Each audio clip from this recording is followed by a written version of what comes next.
D day 9 at అత్తవారింట్లో అయితే morning అయితే లేచి కామన్ అనమాట. వ్లాగ్ అయితే పెద్దగా ఏం లేదు.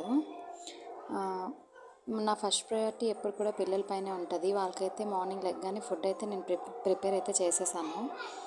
రైస్ పెట్టేశాక దాని తర్వాత బ్రేక్ఫాస్ట్ విషయానికి వస్తే ఉప్పిండి అని అంటారు కదా, బియ్యం రవ్వతో చేసిన ఉప్మా అదైతే ప్రిపేర్ చేశాను.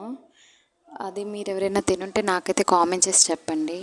అది చాలా బాగుంటుంది కూడా. ఇలానే మనం నార్మల్గా ఉప్మాకి ఏ ఇంగ్రీడియంట్స్ అయితే వేసుకుంటామో అవే వేసుకోవాలన్నమాట. ఉల్లి, పచ్చిమిర్చి, అల్లం తరుగు, క్యారెట్, టమాటో తరుగు ఇవన్నీ అయితే మంచిగా కట్ చేసుకున్నాక గ్లాస్ రవ్వ అయితే నేను తీసుకున్నాను. గ్లాస్ రవ్వకి 2 గ్లాసెస్ వాటర్ పడుతుంది.